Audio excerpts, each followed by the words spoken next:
يحتفي بنا قبل الاحتفاء بهذا الفن وبهذا الوطن الصغير والوطني. كلمة سيدي الرئيس. شكرا سي احمد. اولا نشكر السيدات والساده رجال الاعلام اللي لبوا النداء وحضروا معنا في هذه الدوره الثانيه ديال المهرجان ظاهره المجموعات. انا دائما في الدين ديالي كنقول ظاهره ديال الغيوان. ملي كنقول غيوان راه كنقول كلشي، كنقول المشاهد، كنقول الفاك، كنقول السهام، كنقول السكاكا، كنقول السناوه، كنقول مجموعه كنسميها انا مشاهد، كنسميها طاير الغيوان. اكيد هذه السنه كتختلف عن السنه الفارطه. اولا كاين تغيير المكان، كنا من خلال التقييم اللي كنا درنا من وراء هذاك المهرجان الاول درنا واحد التقييم ولقينا بان المكان ما كانش كيناسب. ربما كانت الميراج ما كتستوعبش العدد الكبير اللي جاو باش يحضروا معنا. فاليوم غتكون ان شاء الله فضاء بشار الخير. كتعرفوا بشار الخير فضاء اللي تصوب واحد الحله جديده بواحد النافوره دار فيه واحد المجهود كبير اللي غيكون للعموم، وهذا غتكون سابقه على مستوى الحي المحمدي باش داروا مجموعه الفرق على مستوى الاولى. ثانيا الدوره الاولى ما كانش عندنا اسم. اليوم كنحتفلوا بان الدوره ديال السي مولاي الطاهر رحمه الله اللي قدم الكثير في جيل جلاله مع الغيوان. دونك اعتقد بان هادو جوج نقط. ثانيا حاولنا ديك الاخطاء اللي حنا اخطاء اللي كنا درناهم في الدوره الاولى حاولنا نتفاداوهم في الدوره الثانيه. اكيد غيكونوا اخطاء لان حنا هذا المهرجان امنا به في المجلس ديالنا.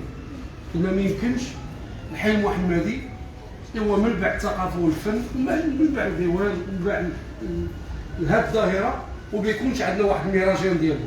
الا كنتكلموا على مهرجان ديال قناوه في الصويره خصنا نبداو نتكلموا على مهرجان ديال مجموعه ديال ظاهره المجموعات. فاكيد هادو جوج النقاط اللي كنعتبر انها اساسيين.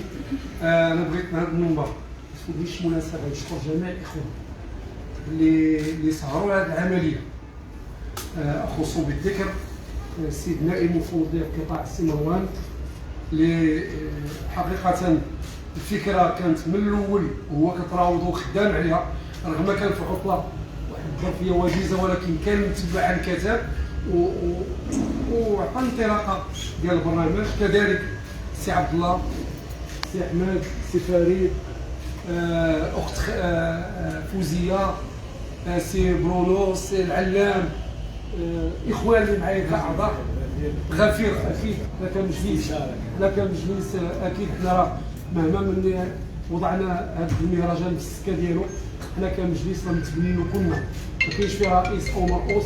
هذا مهرجان ديال المجلس الحي محمد، ما فيش اغلبيه او معارضه، فيه الثقافه ديالنا بغيناها تعكس في المنطقه ديالنا. حنا حاولنا نحافظوا على الشهر ديالو هو شهر 8 كالسنه الفارطه. درنا مجهود، دخلنا معنا بعض الفرقاء اللي كاينين معنا اللي يمكن هذا السي مروان يعطينا ديتاي اكثر مني، لا في اطار البرمجه، لا في اطار الميزانيه، لا في اطار التدبير ديال هذا المرفق. ولكن اكيد انا فرحان اسمي واسم المجلس ديالنا كان باش غننجحوا هذه الدوره الثانيه ان شاء الله. المجهود ديالكم نتوما راه لولا الاعلام راه ما كتكونش شي حاجه اللي واخا المنتوج كيكون الا ما كانش لا فالور ديالو هي ملي كيتسوق هذاك المنتوج. فاكيد الحمد لله اليوم كاين واحد الطاقم اخر شافوا ذاك السنه الفارطه، ولكن اليوم داروا واحد الطريقه جديده اللي عجبتني. وانا غالبا انا ملي كيجيبوا شي فكره اللي مزيانه انا كنبارك العمل ديالهم. فمره اخرى كنشكركم وكنتمناو باش تدوز هذا الاسبوع ديالنا في ظروف متميزه. عندنا فقرات زوينه غيتكلم على السي مروان واللي كنتمنى ان شاء الله تعاونونا. اولا خصنا من هذا المنبر كنشكر السيد العامل عماله مقاطعه عين سبع الحي المحمدي اللي خلى لنا ذاك الفضاء باش نشتغلوا فيه. كذلك السلطه المحليه، الامن الوطني، الوقايه المدنيه، القوات المساعده اللي كلهم غادي يتجندوا معنا. ما ننساش باش نشكر السيده العمده لان كانت متحمسه، درنا معها 2 لقاءات، هذو لقاءات رسميه من غير التواصل اللي كان معنا باش بغات تنجح هذه المهرجان. كتعتبر راسها بان هي بنت حي محمد، وكبرات واحد الطفوله ديالها جيت في الحسن في حي محمد، وكتقول هذا مهرجان ما يمكنش ليا، ما عنديش انا. راه كان معايا السي مروان اخر لقاء معاها، كتقول انا عندي في الدار البيضاء ما عنديش شي طابع اللي كيشد باستثناء الدائره الغيوانيه او مجموعه ديال هذه الظاهره ديال المجموعه. كذلك نشكر كازا ايفنت اللي دعمتنا، نشكر شركه استا اللي دعمتنا. كنتمنى لان ربما هذا من المسائل اللي باقي حنا ما متعودينش عليها باش ندخلوا الابواب ديال بعض لي سبونسور. ان شاء الله حنا ان شاء الله المره الجايه غادي تكمل هذا المهرجان وغنبداو نفكروا خصنا ندخلوا معنا. حنا كتعرفوا الحي المحمدي ماشي هو عين سبع، ماشي هو روشوار. حنا عندنا شركه فلان ماشي بحال عين سبع اللي عندهم شركات كبار. حنا عندنا 2 3 الشركات اللي كيمكن يديروا معنا. فمره اخرى كنشكر شركه استا على راس الحاج الطيب اللي دار هذه المبادره وما بخلش علينا ودعمنا. كازا ايفنت، الجماعه اللي وفرت لي اللوجيستيك خاصه لاسين المنصه كتعرفوا الاستبلاد. دابا الاستبلاد راه اللي وفرت لنا. اذا اعتقد مجموعه ديال الناس تعاونوا معنا. حنا بغينا هاد الكلفه ديال المهرجان تكون اقل كلفه. اكيد بغيت من هذا المنبر نشكر جميع الفنانين، راه كنعتبروا هذاك الدعم اللي كنعطوهم راه ماشي هو ديالهم. حنا راه كنطلبوا منهم المسامحه، راهم كيساهموا معنا كولاد الحي محمد. انا ما شفت شي واحد جا عندي قال لي يا يوسف راه هذاك الثمن راه ما خدامش ليا، راه جايين كيقول لك ودي انا الماديات ما ناقشهمش معاك. انا كبرت في هذا الدرب وانا قمت واحد العمل انا باغي ندير اموال. فمره اخرى كنشكرهم وكنشكر الحضور اللي حاضرين معنا، وكنطلبوا الله ييسر لنا في هذا المهرجان اللي غنبقاو دائما نجدوه ونجدوا الافكار ديالو. وشكرا. شكرا السيد الرئيس. ومباشرة غادي نعطيو الكلمة لمدير المهرجان. وأنا أبحث كيف أقدم مدير المهرجان، وجدت كلمة وسط كلمتي في الكتيب وهي أحسن تقديم. يقول فيها إن المحطة الثانية لهذا المهرجان تعتبر المحطة التأسيسية، وفعلا هي محطة تأسيسية. وسيجيب لماذا؟ للتأسيس الفعلي بعد تقييم المحطة الأولى والوقوف على مكان قوتها وضعفها من خلال استنتاج آراء كل المعنيين وخاصة المعنيين بالظاهرة. وأنا أتذكر مباشرة بعد المهرجان جلسنا جلسة هنا تقييمية وجلسات أخرى تقييمية، وكنا نحتفئ بالنجاح، والنجاح مضى. نتكلم عن ماذا أخفقنا، أين أخفقنا، أين سقطنا سهوا ليس فعليا أصلا. وبالتالي كان التفكير في الدورة الثانية التي سيتكلم عنها السيد مدير المهرجان السيد عبد الله مرشد. شكرا اخي وزميلي الاستاذ احمد طانيش الذي اخذ على عاتقه الاعلام وما ادراك ما الاعلام والتواصل. والزم القول انني اهنئه اليوم على نجاح هذه الدورة. أنا أعتبر الدورة من الآن وأرى أسارير والابتسامة على وجه أخي وصديقي وأستاذي الأستاذ فريد القدر. راه ناشط وكنا ناشطين لأننا ناشطين بالدعم ديال الإعلام وبالدعم ديال الزميلات والزملاء الذين ينتمون روحيا إلى الفعل الثقافي والفني الرصين في بلادنا. هذه الوجوه اللي هي كلها ماشي كنبيع لكم الورد، كنعتبركم انكم انتم هم الحضن وانتم هما الحاضنه الاساسيه ديال الفعل الثقافي والفني الرصين، ومنه بالطبع ايقونه ديال الفعل الثقافي والفني الاصيل والرصين هي الظاهره الغيوانيه او الظاهره المجموعاتيه او مجموعات الظاهره. أنا سأبقى سأكون وجيزا وغادي ننحو منحى الأخ العزيز ديال قبعتين السيد الرئيس السيد يوسف الرخيص، وبالتالي غير ممر. ملي جيتو كاملين رجال وعيالات اخوات واخوان جيتوا لهذا المجلس وحنا فرحانين.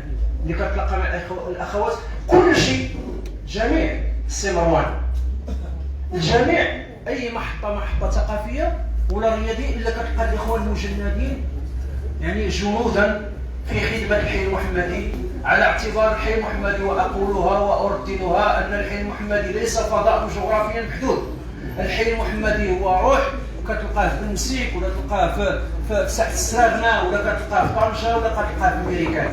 الحي المحمدي هو ملك للجميع والظاهره ملك للجميع. ولكن المغرب كله كيحتضن اللقاءات ويحتضن المهرجانات ديال الظاهره، ولهذا ما يمكنش يكون المعرض ديال الظاهره والحضن الظاهره ما يكونش عنده مهرجان، وما يمكنش الحي المحمدي القلعه الصامده. قلت هذيك الناريات الذكرى ديال 11 يناير، فالحي المحمدي هو قلعه الصمود والتوديع على العرش العالمي الودود، ما يمكنش ما تكونش عنده مهرجان. ولهذا هذا المهرجان ديال الحي المحمدي ماشي ديال الحي المحمدي، المهرجان ديال الحي المحمدي هو روح ديال الدار البيضاء، باش تخرج من النمطيه، باش تخرج من انها مدينه الاسمات والاثبات، باش تخرج من انها مدينه المال والاعمال، لكي تكون لها روح. وهذه الروح لا تكون الا روح ثقافيه، باش تكون روح ثقافيه تكون في الحي المحمدي.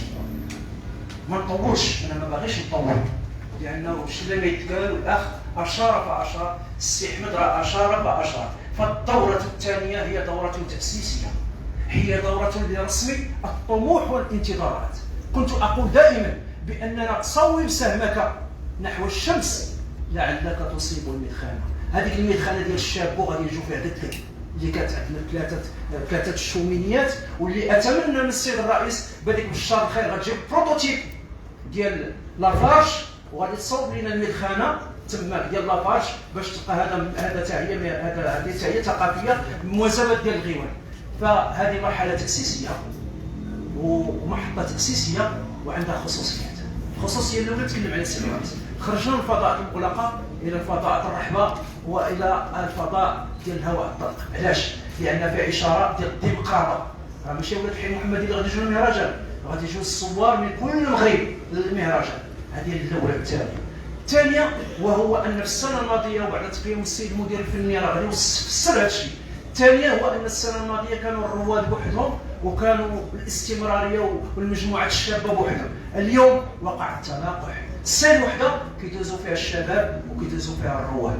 الثالثه هو اريد لهذه المحطه الثانيه ان تكون محطه الفكر.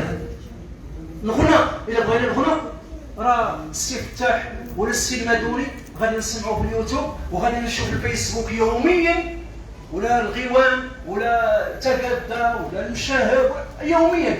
حنا ماشي الغنى، خاصنا نسسوا حنا الفكر. فالفكر كاينه ندوتين عندهم تيمه وحده، موضوعه وحده، هي استجلاء فنون القول وابراز مكنونات الايقاعات المغربيه. القوه والمرتكز ديال الظاهره شنو هو؟ الكلام، هو الايقاع. ولهذا اقتضى نظر الاخوان جميعا في المكتب ديال المجلس، جميع مكونات المجلس نساء ورجال، السيد الرئيس والسيد المكلف المفوض له الثقافه ولا الجميع، اقتضى اننا نكرم احد ايقونات الايقاع، احد فطاحلة وسدنات واسود الركع، مولاي الطاهر الاصفهاني. مولاي الطاهر الاصفهاني فهو معلمه من معالم الظاهره، رمزيا ان هذه السنه غادي تكون السنه ديال الفكر. هذيك الندوتين ما غاديش يداروا ويمشيو هباء منثورا، غادي يكونوا مقررين، وكاينه لجنه اللي غادي تكون ان شاء الله باش تصوب كتاب خاص اللي هو غادي تكون فيه المعلومه الصحيحه، اللي غادي تكون فيه الاطار الصحيح، اللي غادي يكون من الدائره لكي نضعوا رهن اشاره الباحثين والاكاديميين والاعلاميين باش يكون واحد اطار ولا مرجعيه للباحثين. ما تنساوش اننا كاين ناس في امريكا وفي استراليا وجميع ما كي غادي يتبعوا هذا المهرجان. ما نطولش، فهو مهرجان من الحي المحمدي الى المغرب.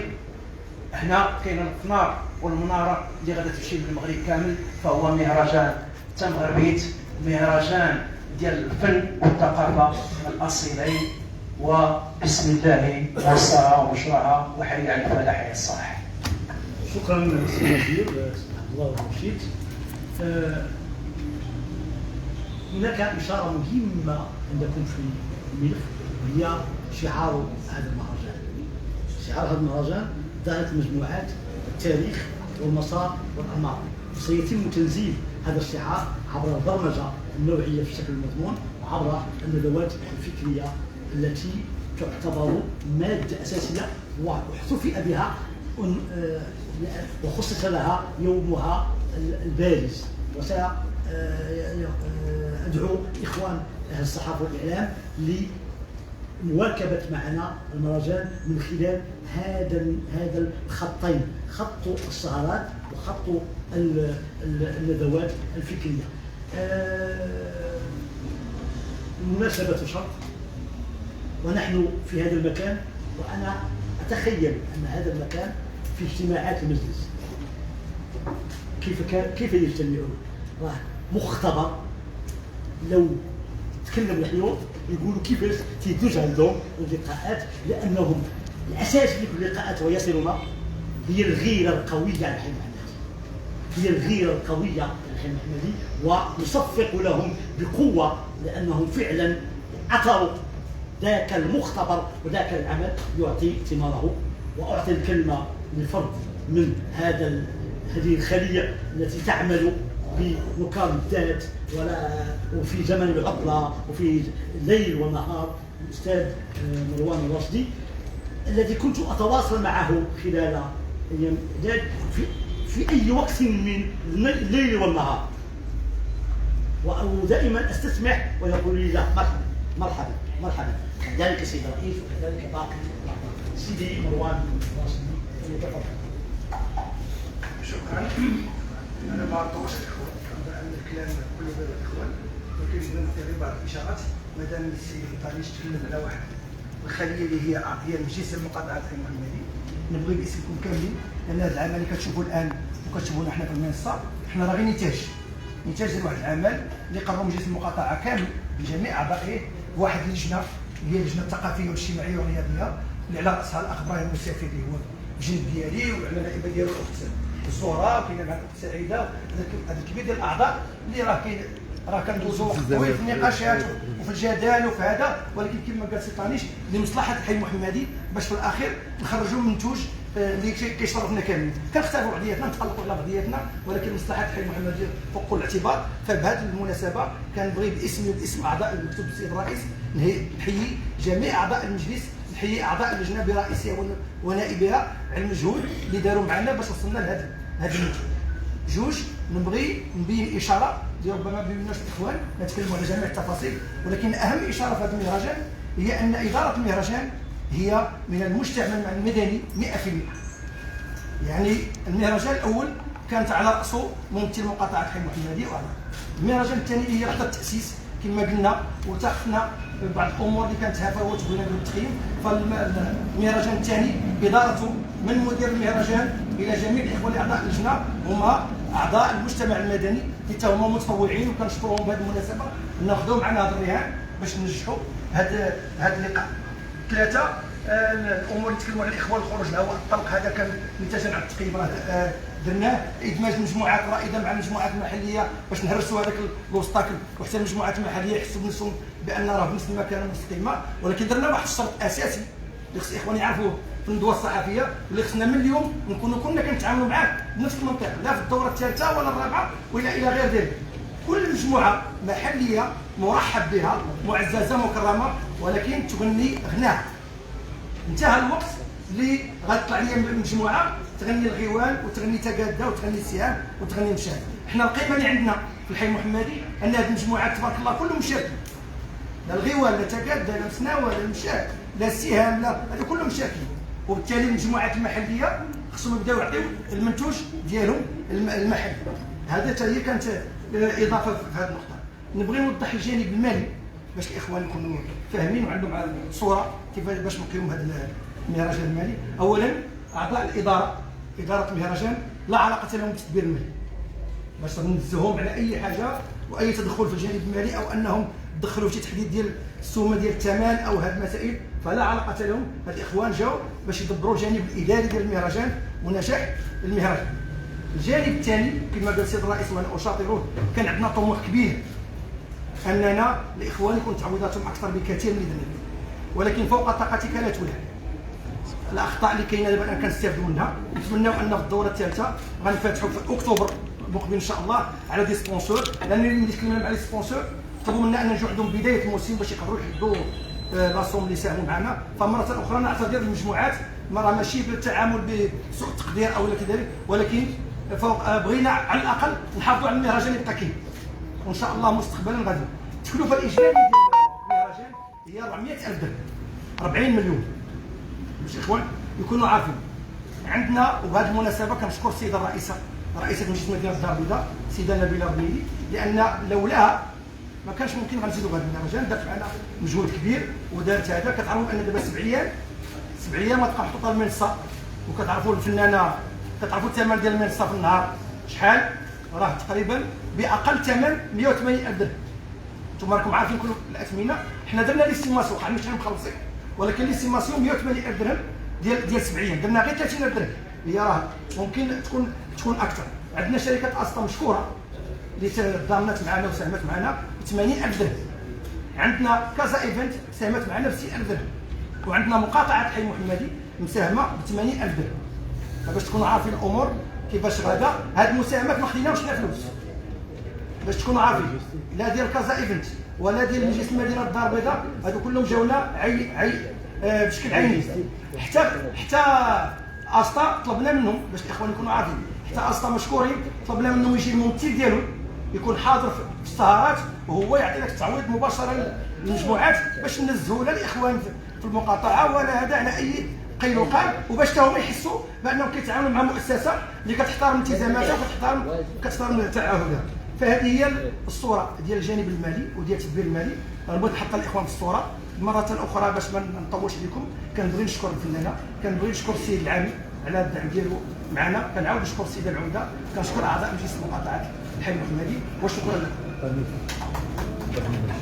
شكرا مرة أخرى. كل مرة نتذكر مسألة أساسية، لا تنسوا كذلك في الملصق أن هذا المهرجان الوطني هو بمناسبة عيد الشباب المجيد، وهي مناسبة نحتفل فيها بمقاطعة الحي المحمدي ومن خلال هذا المهرجان، والعلاقة جدلية بين بناء المجموعات وبين الشباب. فشباب هذه المجموعات هو شباب دائم، وهذا فعل المجايرة التي يقع في ظاهرة المجموعات خصوصا او في الحركة والنمط، هذا النمط الفني هو اكسير حياته. في هذا الجانب كانت هناك ملاحظة السنة الماضية مصبت حول البرمجة الفنية، المسائل الفنية، سيكوريتي، التعارف بيننا، ولكن كنا في التجربة الأولى رغم أننا لكل منا تجربته. تنزيلا لهذه التوصيات فالبرمجة تعدكم بدورة مختلفة، وهذه الدورة المختلفة في المجال الفني مع أستاذنا بطبيعة الحال أستاذنا جميعا نستمد منه المعلومة ونستمد ولا يبخل علينا، أستاذ فريد مقدر سيقدم لنا البرنامج والمجال الفني. تحية فنية من القلب للقلب من ابن الحي المحمدي لإخوانه في الحي المحمدي ولمن جاءنا من كل منطقة من أجل أن يؤتت معنا هذا الفضاء، لا لشيء إلا لأنه يحب الحي ويحب أن يوصل رسالة الحي إلى عبر جميع المنابر. أولا ارتأت الإدارة الفنية بمعية اللجنة التنظيمية ككل برمجة المهرجان اعتمادا على 3 ثوابت. الثابت الأول هو التنويع، الثابت الثاني هو إخراج ما في جعبة المجموعات من اجتهاد حتى يرقوا ويرقى معهم المهرجان ويرقى معهم الحي المحمدي ليصلوا إلى المنابر الإعلامية لكي تتكلم عنهم الصحافة. فلا يمكن أن يكتب صحفي على مجموعة تقلد أو تتغنى بغناء الآخر. لهذا كان الشرط الأساسي هو أننا ليس بشرط وإنما سنمتع الجمهور 17 مجموعة إلى حددنا غير 3 الأغاني جداد. راه هذا تبارك الله واحد الرصيد كبير.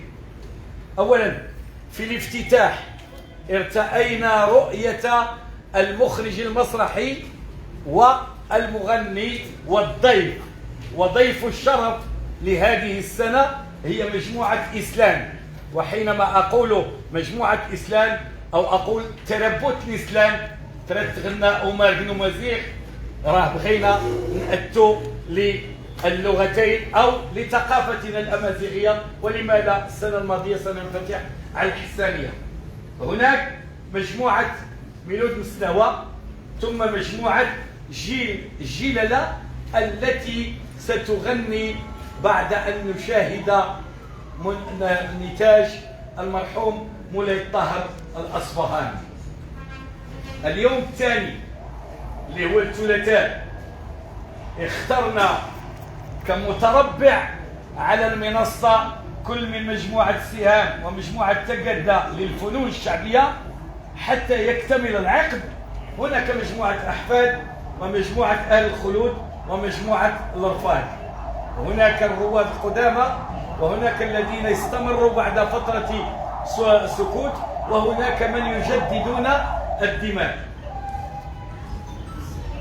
الخميس المشاهد يحيطون بها رباعي صرخة من المحمدية، مجموعة السلام من بلوك كاستور، مجموعة أوتار من بلوك كاستور، ومجموعة أفريكا سيلم. هذا الريبرتوار هذا الفسيفساء يتنوع حسب النمط وحسب الإيقاع وحسب الكلمات. السهرة الختامية فيها ثلاثي اعتبرناه سيختم لنا هذه الباكورة. مجموعة ثلاث سوس ديال الشهر، مجموعة مسنوى، ومجموعة الأسطورية ناس الغوان. وبين قوسين أفتح القوسين لأشد بيدي من حرارة وأكبر في الأخ رشيد بطن الذي تعذر عليه الحضور نظرا لالتزاماته أنه لعب دورا أساسيا في هذه البرمجة. كانت اللجنة الفنية متكونة من عبد ربي المقدر فريد، رشيد بطمة ناس الغوان، خالد مشفق السهام، احمد الروداني دخوش من تقدة. تعذر حضور الاخ فتاح نظرا لالتزاماته في اكادير. فكانت هؤلاء الاخوان راينا الرؤيه الفنيه كفانا من التقليد فلنخرج بابداعاتنا من جديد. والجديد هو ان الاداره الفنيه اعتمدت فريق ارتأت فيه التنويع من حيث التنشيط كمدرسة استشهارية، ومن حيث التنشيط كمدرسة تربوية، ومن حيث التنشيط كمدرسة فنية. أذكر الأستاذ أجبوب توفيق، ولا يمكن أن أعلق أو أجيد كلاما أقوله على أجبوب توفيق. الأخ بشار أبو المنال معروف، الأخ شعيب رضوان، الأخت أسماء المعاصر، والأخ الزاوي الذي سيؤتت المناسبة في كل حفل. يعني أعطينا حتى النمطية في التقديم. ثم لا أنسى جندية من جنود الخفاء التي انتمت إلى الجسم الفني، الأخت خلخال فوزية، التي ستكون أوتيست داكوي ومعنى الاستقبال، حيث ملي كيجي الضيف عندك لدارك راه من باب الدار كتبدا الضحكه والمرحبا، وملي كتوجد وليداتك راك كتقول ليه دارك هذه. أجد كلمة أخيرة، هو أنني لا زلت لم أستيقن ولا زلت أحلم إلى يومنا هذا منذ اجتماعاتنا الأولى. سأستيقظ يوم الاثنين وأعدكم بالجديد، أستيقظ يوم الاثنين وأعدكم بالجديد. كما سلف الذكر للأخ عبد الله الوشيط، لم نبرمج ندوات أكاديمية أو ندوات عابرة أو ندوات تمر مر الكرام، بل تمشينا مع الشعار الندوة الفكرية الأولى: استجلاء فنون القول وإبراز مكنونات وجماليات الإيقاعات المغربية. تأثير فنون القول في الغناء المجموعاتي، سيدي محمد باطمة رحمه الله نموذجا.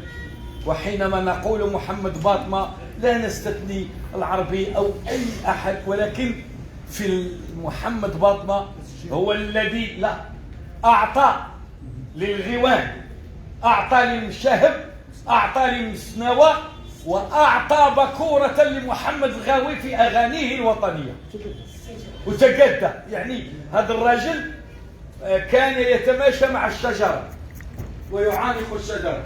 المؤطر هناك من كتب الكتاب، من جمع حروف الكتاب اللي هو الأستاذ عبد الرحيم باطمة، وهناك الأستاذ الدكتور حسن حبيبي هو الذي لا زال يمتلك النسخة الأولى لما كتب سيدي محمد باطمة بخطه الشخصي وبقلمه. الندوة الثانية إسهام الظاهرة المجموعاتية في تتميم الإيقاعات المغربية. نعم ننصت، نعم نسمع حمادي والرجوع من الغربة وبوسناسن والحربة، وكنسمعوا فيه الغالبي خيا خويا واش حنا هما حنا وغير خذوني لله خذوني. لكن هناك حينما نسمع للقباحي، حينما نسمع لقعاق، حين نسمع للأكوان، حين نسمع لتمويل، حينما نسمع للحساني، نرى أن هذه الفسيفساء لم تخرج للوجود عبثا، بل كانت عبر دراسة. مولاي طاهر الأصبهاني ابن زقاق أحمد الوالي ابن الفقيه مولاي مبارك الأصبهاني من أسرة عريقة، هو اللي بدل التسوية ديال الأكوان، وهذه بشهادة المعلمين ديال الفرجة ديال مراكش. بالعكس بتعطير من الدكتور سعيد جعفر مهتم بالتراث وبالأنماط الإيقاعية، الأستاذ حسن ناريس، الأستاذ العربي ريان، والذي كتب كتابا على المرحوم مولاي طاهر الأصبهاني صاحب الثورة عندما تغنى المغرب بلسان مولاي طاهر الأصبهاني، وحينما صعد المرحوم عبد الحليم حافظ لكي يأخذ البندير من يد مولاي طاهر الأصبهاني ويبصم ويقول له لا مثيل لك في إيقاعاتك. وهذا للتاريخ وللأمانة، والأستاذ عبد الله رمضان الذي له في مختلف. شكرا، أترككم أمام المنصة لتعرفوا ماذا جهزنا لكم لحبنا فيكم. شكرا. نقطة أخرى وددت كذلك أشير إليها، أن تقام ندوة يوم الجمعة والسبت عطل لمعظم الجرائد والزمن صيفا، وأن يكون هذا الحضور، فشكرا لكم بشكل كبير، شكرا لكم. وهذا دليل